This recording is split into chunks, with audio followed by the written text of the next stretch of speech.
Hello guys, இந்த வீடியோல surviving as genius on borrowed time மேன்வாவோட 5வது எபிசோட எக்ஸ்பிளனேஷன் தான் பார்க்க போறோம். மத்த 4 எபிசோட எக்ஸ்பிளனேஷன் பார்க்காதவங்க லிங்க் டிஸ்கிரிப்ஷன்ல கொடுத்துருக்கேன், போய் செக் பண்ணி பாருங்க. அதுக்கப்புறம் யாராச்சும் இந்த வீடியோ லைக் பண்ணாம பார்த்துட்டீங்கன்னா மறக்காம லைக் போட்டு பாருங்க. அப்பதான் இந்த வீடியோ நிறைய பேர் ரெக்கமெண்ட் பண்ணும், எனக்கு வீடியோ போறதுக்கு ஒரு மோட்டிவேஷன் இருக்கும். போன சாப்டர்ஸ்ல நம்ம ஹீரோ வந்துட்டு அந்த டெசலைட் போட்டோஸ்ல வந்துட்டு சேர்ந்திருப்பான், அதுவும் ரேடியன்ட் டெமானிக் ஸ்குவாட்ல வந்துட்டு சேர்ந்திருப்பான். அதுக்கப்புறம் என்ன நடக்குது அப்படின்னு சொல்லிட்டு இந்த வீடியோல பார்க்கலாம்.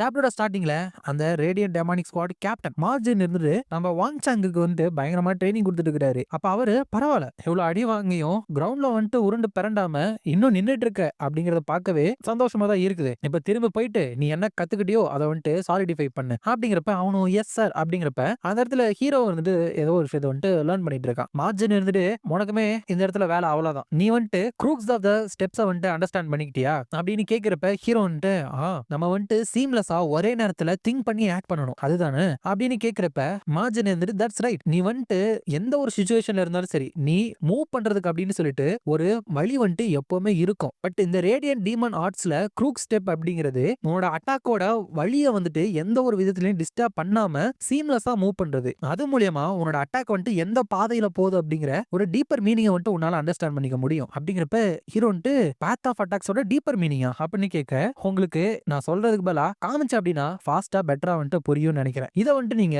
கேர்ஃபுல்லா பாத்துக்கோங்க அப்படின்னு சொல்லிட்டு அவரோட இன்டர்னல் எனர்ஜி எல்லாத்தையுமே இருந்துட்டு வெளியே வந்துட்டு ரிலீஸ் பண்றாரு. அதுக்கப்புறம் கம்ப்ளீட்டா ரிலாக்ஸ் ஆயிடுறாரு. அதையுமே ஹீரோ வந்துட்டு நோட் பண்றான். அதுக்கப்புறம் ஒரு இடத்துல வந்துட்டு அந்த கல்லை வந்துட்டு குத்துறப்ப அது வந்துட்டு கம்ப்ளீட்டா நொறுங்கி போயிருது. மார்ஜின் இருந்துட்டு ஒரு ஸ்ட்ராங்கஸ்டான அட்டாக் வந்துட்டு பர்ஃபெக்டான டைமிங்ல பண்ணணும், அதுதான் அட்டாக்கோட பாதை அப்படிங்கிறது. பர்ஃபெக்டான அட்டாக்கோட பாதையை நீ ஃபாலோ பண்ண அப்படின்னா உன்னோட மோஸ்ட் பவர்ஃபுல் அட்டாக் வந்துட்டு அந்த இடத்துல அன்லீஷ் ஆகும். அப்படிங்கிறப்ப ஹீரோ வந்துட்டு அப்படின்னா நம்மளோட ஸ்ட்ரென்த்தை வந்துட்டு அன்லீஷ் பண்ற டைமிங்கை வந்துட்டு நம்ம புரிஞ்சுக்கணும் அப்படின்னு நினைக்கிறப்ப மார்ஜின் வந்துட்டு ஆல்தோ உங்க 2 பேருக்கு இப்ப காமிச்சிருந்தாலும் இமீடியட்டா உங்களை நான் செய்ய சொல்லி கேட்கவே மாட்டேன். ஏன்னா பார்த்த ஒரு விஷயத்திலேயே இதை வந்துட்டு மாஸ்டர் பண்ணிட முடியாது. உங்க என்டையர் லைஃபையும் யூஸ் பண்ணி இதை வந்துட்டு நீங்க லேர்ன் பண்ணணும். அப்படிங்கிறப்ப ஹீரோ வந்துட்டு அப்படியா, அப்படின்னா என்னோட என்டையர் லைஃப் முழுக்க லேர்ன் பண்ற அளவுக்கு என்கிட்ட டைம் கிடையாது, எனக்கு வந்துட்டு இப்பவே இதை பண்ற மாதிரி தான் தோணுது அப்படின்னு சொல்லிட்டு முன்னாடி போறப்ப உண்மையுமே இதை ட்ரை பண்றதுக்கு அவன் போறானா என்ன அப்படின்னு அங்க இருக்கிறவங்க பார்க்க என்னோட இன்டர்னல் எனர்ஜியோட எசன்ஸ் அப்படிங்கிறது இந்த இயற்கை தான். ஸோ இந்த இயற்கையோட லீடை வந்துட்டு நான் ஃபாலோ பண்ணாலே இந்த அட்டாக் பண்றதுக்கு சஃபிஷியண்டா இருக்கும்ல அப்படின்னு சொல்லிட்டு அவனோட ஸ்வாடை வந்துட்டு வெளியே எடுத்துட்டு பாடி ஸ்வாட் யூனிஃபிகேஷன், அதாவது அந்த ஸ்வாடோட உடம்பு இருந்துட்டு ஒன்றிணையும்ல அந்த மாதிரி அந்த ஸ்டேட்டுக்கு வந்துட்டு போறான். அதுக்கப்புறம் அவர் எப்படி ரிலாக்ஸ் ஆனாரு அதே மாதிரி ஸ்லோவா ரிலாக்ஸ் ஆகுறான். அப்படி ரிலாக்ஸ் ஆகுறப்ப கரெக்டா அந்த ஸ்டோன்ல எந்த இடத்துல அடிச்சா அது ஃபுல்லா உடையும் அப்படிங்கிற அந்த அட்டாக்கோட பாதை அப்படின்னு சொன்னாங்களே அது வந்துட்டு நம்ம ஹீரோக்கு தெரிய ஆரம்பிக்குது. ஸோ அவனோட ஸ்வாடை கூட வெளியே எடுக்காம அவனோட ஸ்வாடோட உரையை மட்டுமே வச்சு அந்த கல்லை வந்துட்டு அட்டாக் பண்றப்ப அது வந்துட்டு சுக்கு நூறா அந்த இடத்துல போயிருது. அட்டாக்கோட பாதையோட இருக்கிற டீப்பர் மீனிங்கை வந்துட்டு நான் அண்டர்ஸ்டூட் பண்ணிக்கிட்டேன். அப்படின்னா நான் ரேடியன்ட் டீமன்ஸ் ஆர்ட் எல்லாத்தையுமே வந்து கத்துக்கிட்டேன். இப்பையில இருந்து ரியல் ஃபைட்ல அதை யூஸ் பண்ற அளவுக்கு அதை நான் ட்ரைனிங் பண்ணி கத்துக்கிட்டா போதும் அப்படின்னு நினைச்சிட்டு திரும்பி பார்த்தா எல்லாருமே அங்க ஷாக்ல தான் இருக்கிறாங்க.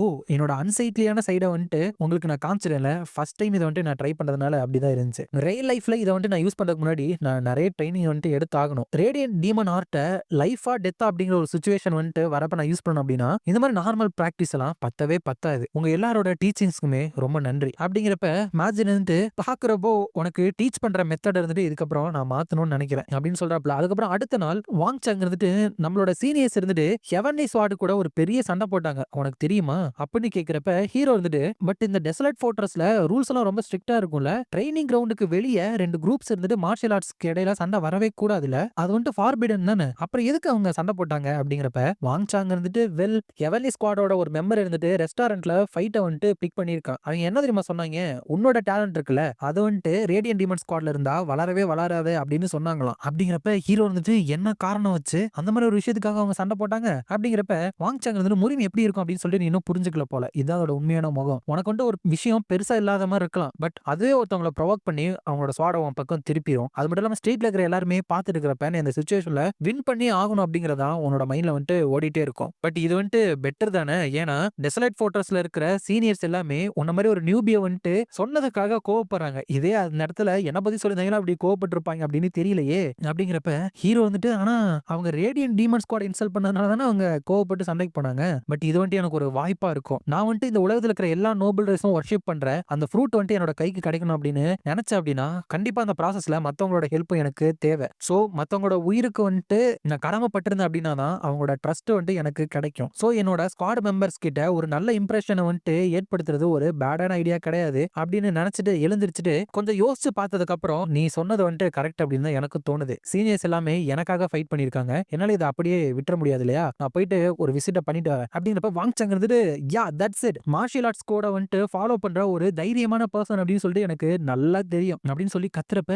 ஹீரோ இதெல்லாமா தைரியமானது அப்படின்னு நினைச்சிட்டு அவங்களோட ஸ்குவாட் இருக்கிற இடத்துக்கு போறப்ப நியூபீஸ் வந்திருக்கானுங்க. பட் இந்த இன்னைக்கு எந்த ஒரு லெசன்ஸுமே கிடையாது. இருந்தாலும் ட்ரைனிங் எடுக்க வந்திருக்காங்கன்னா ஹார்ட் ஒர்க் பண்றாங்கல்ல. பட் ஒயிட் ட்ரெஸ் போட்டுக்கிறப்ப நீங்க இவ்வளவு கஷ்டப்பட்டு ஒர்க் பண்றதுக்கு எந்த ஒரு அவசியமே கிடையாது. பட் நல்ல டிசேபிளான ஆட்டிடியூட் தான். அப்படிங்கிறப்ப அந்த மார்ஜின் என்ன வேணும் அப்படின்னு கேட்க ஹீரோ நான் ஒரு சண்டை போடணும்னு நினைக்கிறேன் அப்படிங்கிறப்ப ஓ அப்படியா, இங்க இருக்கிற யாரை வேணாலும் சூஸ் பண்ணு, அவங்க அவங்க கூட சண்டை போடுவாங்க அப்படிங்கிறப்ப ஹீரோ ரேடியன் ஸ்குவாடுக்கு எதிராக கிடையாது, நான் ஹெவன்லி ஸ்குவாடுக்கு எதிராக சண்டை போகணும் அப்படின்னு நினைக்கிறேன் அப்படிங்கிறப்ப மார்ஜின் அப்படின்னா நேத்து நடந்த இன்சிடென்ட் உனக்கு தெரிய வந்திருக்குல்ல, அதை நினைச்சு நீ ரொம்ப கோவப்பட தேவையில்ல அப்படிங்கிறப்ப ஹீரோ நான் கோவலாம் படல அப்படின்னு நினைச்சிட்டு அப்படிலாம் கிடையாது, நான் நான் ரொம்ப நாளா அட்மையர் பண்ண அந்த ஹெவன்லி ஸ்குவாட் எப்படி இருக்காங்க அப்படின்னு சொல்லிட்டு தெரிஞ்சுக்க ஆசைப்படுறேன் அப்படிங்கிறப்ப மார்ஜின் இந்த மாதிரி நீ சொல்றதுக்கு அது ரொம்ப லேட் ஆயிருச்சு, பாக்குறப்ப நீ கொஞ்சம் கோவத்துல இருக்கிற மாதிரி தான் இருக்கு அப்படின்னு சொல்லிட்டு மனசுக்குள்ள பட் இவனோட சீனியர்ஸ்னால இவன் இப்படி கோவப்படுறான் அப்படின்னா அது ஒரு கெட்ட விஷயம் கிடையாது அப்படின்னு நினைக்க ஹீரோ ப்ளீஸ் நம்ம ரேடியன் டீமன் ஆர்ட்ஸ் தான் இருக்கலே கிரேட் மார்ஷியல் ஆர்ட்ஸ் அப்படின்னு சொல்லிட்டு அவங்களுக்கு காமிக்கணும்னு ஆசைப்படுறேன், கேப்டன் ப்ளீஸ் இதை அலோவ் பண்ணுங்க அப்படின்னு கேட்கிறப்ப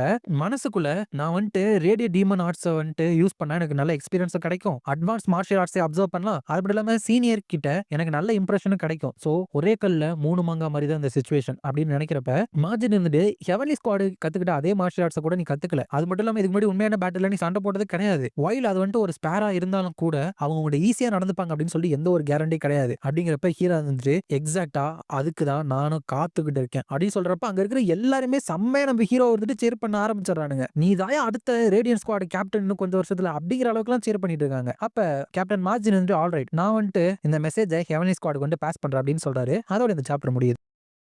நெக்ஸ்ட் சாப்டர்ல அந்த ஃபைட்டுக்கு அப்ரூவல் கிடைச்சு ஹெவன்லி ஸ்குவாட் அரினால எல்லாருமே கேதர் ஆயிடுறாங்க. அங்க இருக்கிறவங்களாம் சோ இது உண்மைதானா, ஒரு ஒயிட் ட்ரெஸ் போட்டுக்கிறவன் ப்ளூ ட்ரெஸ் காரனுக்கு சேலஞ்ச் பண்றானா, பிரிசைஸ்லி இதை லேர்ன் பண்றதுக்கான ஒரு கைடன்ஸா தான் சொன்னாங்க. பட் எத்தனை செகண்டுக்கு அவன் தாக்கு பிடிப்பான், ஒரு 10 செகண்டுக்கு அவன் தாக்கு பிடிப்பானா, அதுவே ரொம்ப அதிகம் தான் நினைக்கிறேன் ப்ளூ ட்ரெஸ்க்கு எதிராக. சோ அது நடக்க வாய்ப்பே இல்லை அப்படின்னா பேசிட்டு இருக்கப்ப அந்த ஹெவன்லி ஸ்குவாட் கேப்டன் இருப்பாரு, அவரோட பேர் ஹான் சல்மக். அவர் இந்த பையன் மட்டும் 10 செகண்ட்ஸ்க்கு தாக்கு பிடிச்சிட்டான்னு வச்சுக்கோங்களேன், நான் ஹெவன்லி ஸ்குவாடோட ஒரு எலிக்சரை இவனுக்கு நான் தரேன் அப்படிங்கிறப்ப மார்ஜின் எலிக்சரா அது ரொம்ப டூ மச்சா இருக்கே அப்படிங்கிறப்ப அந்த சல்மாக்கு என்ன நீ பயந்துட்டியா, நீ தோத்து போயிருவீங்க அப்படின்னு நினைக்கிறியா அப்படின்னு கேட்க மார்ஜின் என்ன கடுப்பேத்தாத, இந்த டெசலட் ஃபோர்ட்ரஸோட எலிக்சர் அப்படிங்கிறது இந்த மாதிரி ஒரு அற்பத்தனமா யூஸ் பண்ற பொருள் கிடையாது அப்படிங்கிறப்ப அந்த சல்மாக்கு அந்த ஹெவன்லி ஸ்குவாடு அதுக்கப்புறம் ரேடியன் டீமன் ஸ்குவாடோட ஹானரே இப்ப பந்தயத்துல இருக்குது, அப்படிப்பட்ட ஒரு விஷயத்தை நீ எப்படி அற்பத்தனமான விஷயம்னு சொல்லுவ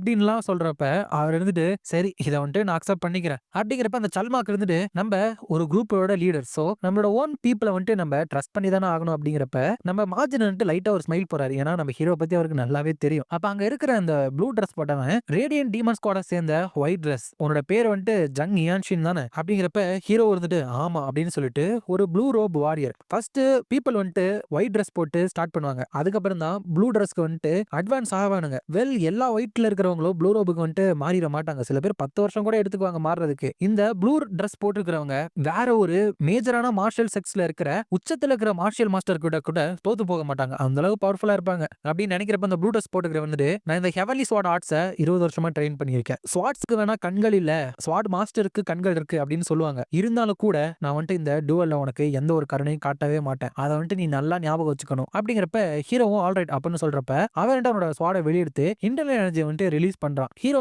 blue robe of the heavenly squad என்ன மாதிரியான ஸ்வாட் ஸ்டைல இவர் யூஸ் பண்ண போறாரு அப்படின்னு தெரியலையே. சரி இப்போதைக்கு இந்த தேவையில்லாத தாட்ஸ் எல்லாத்தையுமே தூக்கி வீசிட்டு என்ன மாதிரியான ஸ்டைல யூஸ் பண்ணாலும் நான் சிம்பிளா என்னோட own style of martial arts use பண்ணணும் அப்படிங்கிறப்ப அந்த ப்ளூ ட்ரெஸ் கார நான் உன்னை ஃபர்ஸ்ட் அட்டாக் பண்ண அனுமதிக்கிறேன், கம் அட் மீ அப்படிங்கிறப்ப ஹீரோ லிமிட் ரிலீசிங் டெக்னிக்கை யூஸ் பண்ணி பயங்கர ஸ்பீட்ல அந்த ப்ளூ ட்ரெஸ் காரனை அட்டாக் பண்ண போறான். கடைசியில அந்த ப்ளூ ட்ரெஸ் காரை அதை அட்டாக் பண்ணிட்டு பரவாயில்ல இவன் ரொம்ப ஃபாஸ்டா இருக்கானே அப்படின்னு நினைக்கிறப்ப மறுபடியும் ஹீரோ வந்துட்டு சைடுல அட்டாக் பண்றான். அதையும் இருந்துட்டு அந்த ப்ளூ ட்ரக்கர்ஸ்காரன் தப்பிச்சு சைடுல போறான். அதே மாதிரி ஹீரோ வந்துட்டு பயங்கர ஃபாஸ்டா நிறைய அட்டாக்க வந்துட்டு லான்ச் பண்ணிட்டே இருக்கான். ஏன் அந்த ஹெவன்லி ஸ்குவாடோட லீடர் சல்மாக்கே இருந்துட்டு அதை பார்த்துட்டு ஒரு ஒயிட் ட்ரெஸ் போட்டவங்கிட்ட இந்த அளவுக்கு ஸ்பீடு இருக்கா அப்படின்னு நினைக்கிறப்ப மார்ஜின் இருந்துட்டு இந்த வயசுல இந்த அளவுக்கு ஒரு டேலண்ட பாக்குறப்ப கண்டிப்பா எல்லாருக்குமே வந்துட்டு பயங்கர அதிர்ச்சியா தான் இருக்கும். ஹவவர் ஜங் யான்ஷின் கிட்ட இப்ப இருக்கிற ஸ்கில்ல வச்சு பார்க்கும்பொழுது இந்த வாய்ப்பை அவன் தவற விட்டுட்டான் அப்படின்னா இந்த மேட்ச்ல அப்புறமா அவனால வின்னே பண்ண முடியாது. அப்படிங்கிறப்ப ஹீரோ வந்துட்டு இன்னுமே ஸ்பீடா இருந்துட்டு அவனோட அட்டாக்கை விடாம பண்ணிக்கிட்டே இருக்கான். நான் வந்துட்டு ரொட்டேஷனல் பண்ணி இந்த லிமிட் ரிலீசிங் டெக்னிக்கை வந்துட்டு நான் யூஸ் பண்ணிட்டே இருக்கணும். இந்த பிளேஸ்க்கு என்டர் ஆகிறதுக்கு முன்னாடி இருந்ததை விட இப்ப நான் ரொம்பவே ஸ்ட்ராங்கா மாறி இருக்கேன். என்கிட்ட ஜங்லானோட மூவ்மெண்ட் டெக்னிக் மூலமா ட்ரெயின் பண்ண பிசிக்கல் பாடியும் அதுக்கப்புறம் பிரின்சிபல் ஆஃப் மார்ஷியல் ஆர்ட்ஸும் இருக்கு. என்னோட ஸ்வாடோட ட்ராஜெக்டரியை எந்த அளவுக்கு இன்க்ளைனா நான் வந்துட்டு அட்டாக் பண்றனோ அந்த அளவுக்கு என்னோட உடம்புல இருக்கிற பேக் மசில்ஸ் எல்லாமே யூஸ் ஆகுது. அதுக்கப்புறம் ஒரு ஸ்டெப்பை வந்துட்டு நான் ஃபார்வர்டா எடுத்து வச்சு அதுக்கப்புறம் என்னோட கோர் எனர்ஜி மூலமா நான் டர்ன் பண்ணி ஒரு ரொட்டேஷனலான ஃபோர்ஸை வந்துட்டு நான் கிரியேட் பண்றேன் அப்படின்னு சொல்லிட்டு ஹீரோ வந்துட்டு பயங்கர ஸ்பீடா வந்துட்டு சுத்தி அட்டாக் பண்றான். உங்களுக்கு புரியுதா? அவன் வந்துட்டு ஸ்பின் பண்றதுனால ஒரு ஃபோர்ஸை வந்துட்டு இன்னுமே ஸ்ட்ராங்கா கிரியேட் பண்றான். சோ இப்படியே பண்ணி பண்ணி திரும்ப திரும்ப அவனை அட்டாக் பண்ணிட்டே இருந்துட்டு நான் வந்துட்டு இப்ப இன்னொரு மூவ் வந்துட்டு இப்ப கத்துக்கிட்டேன் அப்படின்னு சொல்லிட்டு இப்ப புதுசா கத்துக்கிட்ட மூவ் மூலியமா அந்த ப்ளூ ட்ரெஸ் காரனோட ஸ்வாடே இருந்துட்டு அவனோட கையில இருந்து கீழே தட்டி விட்டுட்டு அவனோட கழுத்துல வந்துட்டு கத்தியவே வச்சு நிறுத்திடுறான். அங்க இருக்கிற எல்லாருமே என்னடா ஒயிட் ட்ரெஸ் போட்ட வந்துட்டு ஜெயிச்சுட்டானே அப்படின்னு சொல்லிட்டு ஆச்சரியத்துல ஆழ்ந்து போயிடுறாங்க. ஆனா ஹீரோ வந்துட்டு ஆக்சுவலா நான் வந்துட்டு ரொம்ப லக்கி. நான் வந்துட்டு திடீர்னு அந்த அளவுக்கு ஸ்பீட வந்துட்டு